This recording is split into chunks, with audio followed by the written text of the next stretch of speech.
कुत्ते का बच्चा होता है, पपी होता है। पपी होता है। John will come for you. ये 12 बंदों के लिए, हालांकि इसने मारे 13 बंदे होते जी। हैं। मेरा नाम है जैन और मेरे साथ हैं मूवी एक्सपर्ट सन्नान मजीद। पहली वीडियो है जिसके लिए मैं बहुत ज्यादा एक्साइटेड हूँ और इसमें हम जॉन विक पार्ट 1 का रिव्यू करेंगे, जो कि हॉलीवुड इंडस्ट्री की मूवी है और summit entertainment and thunder pictures ने इसको प्रोड्यूस किया है, जिसकी लैंग्वेज इंग्लिश है और लिटिल बिट इसमें रशियन है। और इसका जॉनर जो है एक एक्शन क्राइम थ्रिलर मूवी है। मेन कैरेक्टर जो इस मूवी के अंदर है, इन कैरेक्टर्स को किसने प्ले किया है?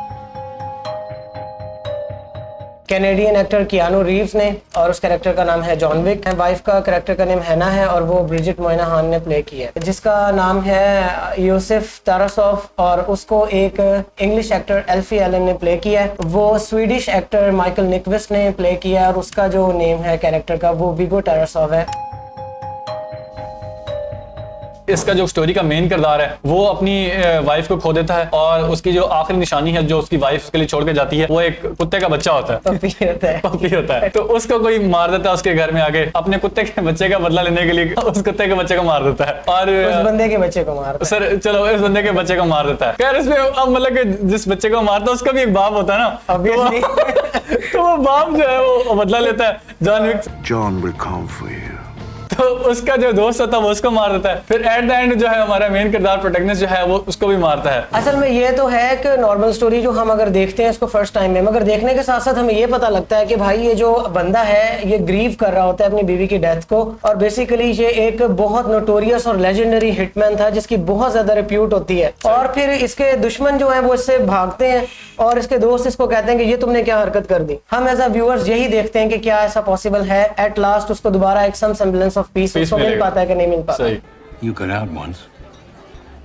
You dipped so much as a pinky back into this pond. You may well find something reaches out and drags you back into its depths. चले सनान, इस मूवी के सराउंडिंग में जो दिखाया गया आया कि वो नॉर्मल वर्ल्ड है या वो कोई फिक्शनल वर्ल्ड है? जी फर्स्ट देखने में तो ऐसे लगता है कि ये एक नॉर्मल वर्ल्ड है, रियल सेटिंग चल रही है, सारा कुछ है। यानी कि स्टार्ट में आपको एक मतलब एक आदमी नजर आता है वो अपनी वाइफ के लिए ग्रीव कर रहा है, मगर यहाँ पे फिर जब हम इसको देखते हैं कि ये जब पहली बार अपने असेलेंट्स को मारता है उसके बाद ये कॉल करता है जी मुझे डिनर रिजर्वेशन चाहिए 12 बंदों के लिए, हालांकि इसने मारे 13 बंदे होते हैं। I'd like to make a dinner reservation for 12. तो खैर 12 बंदों की रिजर्वेशन क्या है कि जी वो 12 सिक्के निकालता है गोल्ड कॉइन्स और एक आदमी को देता है, वो अपनी टीम के साथ आता है, उन लाशों को पैक करके वो गायब कर देते हैं। No questions asked. ये था बैकग्राउंड सेटिंग और रीजन ऑफ द वर्ल्ड इस जॉन विक का। कैरेक्टर के ओरिजिन्स में तो हमें ये पता लग चुका होता है कि यार ये कोई आम एक ग्रीविंग हस्बैंड नहीं है। He has been a fearsome assassin, यानी कि बहुत कोई खूंखार किस्म का बहुत लेजेंडरी रिप्यूट वाला, यानी कि ये एक असैसिन रहा है, हिटमैन रहा है। पर्सनैलिटी क्या है कि वो मतलब बहुत पोलाइट है, वेल स्पोकन है और बहुत कम बोलता है, कम गो है, मर्सीलेस नहीं है, बहुत स्मार्ट है, बहुत कनिंग है, बहुत कैलकुलेटिव है, बहुत स्ट्रेटेजिक है, हैंड टू हैंड कॉम्बैट में भी मास्टर है, टैक्टिकल कॉम्बैट में, शूटिंग में। उसकी इस कैरेक्टर डेवलपमेंट इस पूरी मूवी के अंदर कैसे दिखाई गई है? इसके अंदर बेसिकली ये एस्टेब्लिश था कि he has already been a fearsome assassin. सही। तो इसलिए उसके डेवलपमेंट में तो मजीद कुछ ऐसा काम रह ही नहीं जाता। But point to be noted ये होता है कि वो 5.5 साल रिटायरमेंट में रहने के बाद जब आता है तो शुरू में थोड़ा सा रस्टी होता है। Rusty, I guess. इसकी कैरेक्टर की जो आर्क है वो बिल्कुल भी डिफाइंड नहीं है। अब उसकी जो एक्टिंग उन्होंने इसके अंदर की है उसके ऊपर जरा रोशनी डालें। यार एक्टिंग के हवाले से देखा जाए ना तो तमाम कास्ट और क्रू मेंबर्स ने ना एक्टिंग बहुत मतलब बिलीवेबल की है अपने यूनिक वर्ल्ड के हिसाब से। पार्ट 1 के अंदर जितनी भी कोरियोग्राफी की गई है इसको किस हद तक रेट करते हैं आप?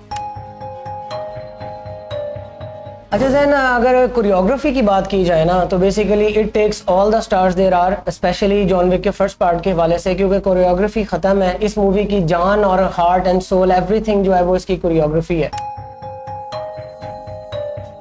प्रोडक्शन में सनान मुझे करेक्ट कीजिएगा कि ये राइट की है डेरेक कोलस्टेड ने। इन्होंने falcon and the winter soldier जो ड्रामा सीरीज है MCU का वो इन्होंने राइट किया। और इसके जो डायरेक्टर हैं जिनका नाम बहुत मुश्किल है मेरे से बोला नहीं जाता, ब्रैड स्टाहेल्स्की। अच्छा। और इनके बारे में सबसे मजे की बात यह है कि ये इनकी फर्स्ट एवर डायरेक्टेड मूवी है।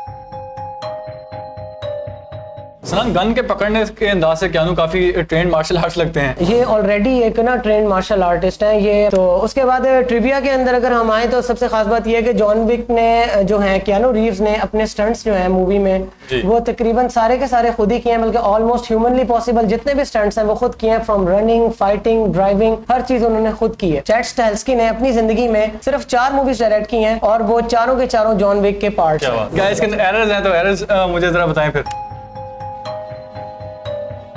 इस मूवी में भी चंद एक मिस्टेक्स हैं जो आपको मिलती हैं। जैसे फॉर एग्जांपल इस मूवी के अंदर दिखाया गया कि वो स्टंट ड्राइविंग कर रहा था बेसिकली अपना गुबार उतारने के लिए, तो उसके साथ आपने हमें शुरू में दिखाया गया था कि उसकी सीट पे एक पपी बैठा हुआ है। अगर वो सीट पे पपी बैठा हुआ था या पीछे था कहीं भी था, उस हालत में उस स्टंट ड्राइविंग में वो पपी ने सर्वाइव ही नहीं करना था बेचारे ने, तो ये बहुत बड़ा एरर है। फाइनल थॉट्स अनान।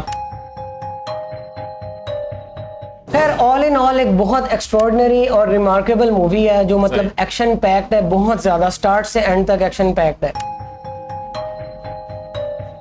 खैर ये थी एक movie review first part John Wick का। अगर वीडियो पसंद आई है तो लाइक करें, शेयर करें, सब्सक्राइब करें। सब्सक्रिप्शन जो है वो फ्री है, हमारी इससे मोटिवेशन होती है, बूस्टिंग होती है